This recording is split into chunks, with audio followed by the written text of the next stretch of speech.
Hello, नमस्ते। आपका अपना YouTube channel fast maths SR sir में आप सभी का पुनः स्वागत। और आज हम लेके आए हैं क्लास 8 के। हमने प्रश्नावली फर्स्ट पहले कंप्लीट पढ़ चुकी है और आज हम पढ़ेंगे प्रश्नावली 2। लेकिन जिससे पहले हम राशियों के बारे में देखेंगे कि भाई राशियां क्या होती है। सबसे पहले देखेंगे राशियां क्या होती है। तो देखिए राशियां क्या, राशियां राशियां राशियां होती है दो प्रकार की। कितने प्रकार की? दो प्रकार की होती है राशियां। एक होती है चर राशि, चर राशि, और एक अचर राशि। एक चर राशि और एक अचर राशि, यानी कि राशियां दो प्रकार की होती है, एक चर राशि और एक अचर राशि। नाम से पता चल रहा है कि चर राशि क्या है, अचर राशि। अचर जिसका मान यानी कि अपरिवर्तित रहता है वो अचर राशि, और जिसका मान परिवर्तित होता है चर राशि। तो देखिए चर राशि किसे कहते हैं, चर राशि किसे कहेंगे? जिसका मान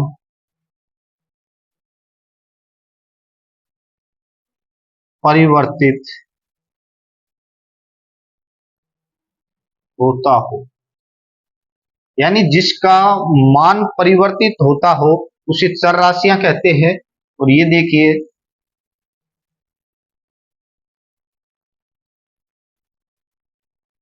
जिसका मान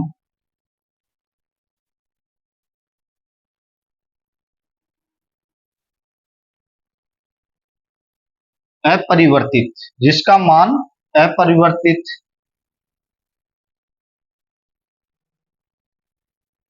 रहता है, यानी जिसका मान अपरिवर्तित, नाम से अचर यानी अपरिवर्तित रहता है अचर राशियां, और जिसका मान परिवर्तित होता हो वो चर राशियां।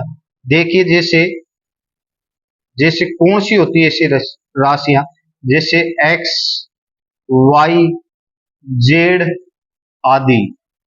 यानी कि एक्स वाई जेड जो एबीसीडी वाली होती है, एक्स का मान, वाई का मान, जेड का मान, ए का मान, बी का मान, सी का मान, इन सभी का मान स्थायी नहीं है। एक्स का मान 2 भी हो सकता है, एक्स का मान 3 भी आ सकता है, एक्स का मान -5 भी आ सकता है।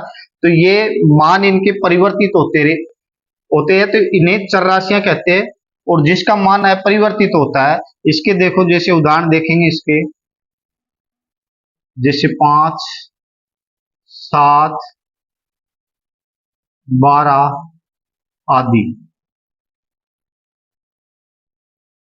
यानी 5 का मान हमेशा 5 ही रहेगा, न कि हम 5 को 6 बोल देंगे, 7 बोल देंगे। यानी 5 5 ही रहेगा, 7 7 ही रहेगा। ये मान कभी भी परिवर्तित नहीं होता है, जबकि चर राशियों के मान परिवर्तित होते रहते हैं। तो हम प्रश्नावली 2 पढ़ेंगे जिसमें एक रेखिक वाले समीकरण है। उन रेखिक समीकरणों को हल करेंगे। उसमें क्या होता है, आपको चर राशियां देगा और अचर राशियां देगा। तो चर राशियों को हम एक तरफ करेंगे और अचर राशियों को एक तरफ करेंगे। यानी कि चर राशि है उनको x वाले मान को है जो कि बाएं तरफ, और अचर राशियों को दाएं तरफ करेंगे और पक्षांतरण करके और उन्हें हल करेंगे। लेकिन एक बात आती है कि पक्षांतरण करते हैं, पक्षांतरण करने पर संख्या के चिन्ह बदल जाते हैं। देखो जैसे पक्षांतरण करेंगे, ये भी देख लीजिए एक नोट, पक्षांतरण करने पर, अब रेखिक समीकरण हो गए, उनमें एक तो बाएं तरफ एक बायां पक्ष होगा बराबर एक दायां पक्ष होगा, दो पक्ष होंगे, एक बायां और एक दायां।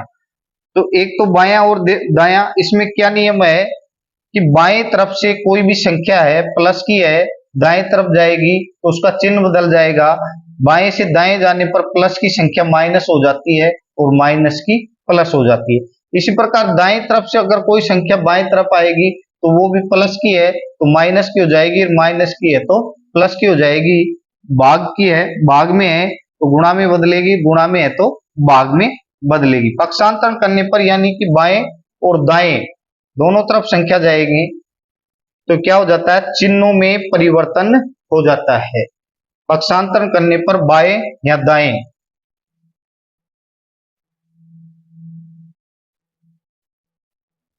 जाने पर संख्याओं के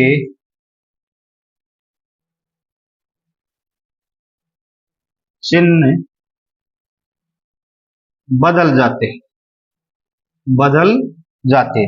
जैसे देखिए यह है, ये कुछ नियम है। जैसे प्लस की संख्या है तो जैसे बाएं ओर से इधर जाएगी तो इधर जाके माइनस की हो जाएगी। यहां अगर माइनस की संख्या है तो इधर जाके प्लस की हो जाएगी। अगर यहाँ माइनस की है ये इधर आएगी तो ये प्लस की हो जाएगी, और इधर प्लस की है तो ये माइनस की हो जाएगी। इस प्रकार अगर गुणा में है तो इधर जाके ये भाग में हो जाएगी, और इधर भाग में है तो इधर गुणा में हो जाएगी। तो ये नियम है।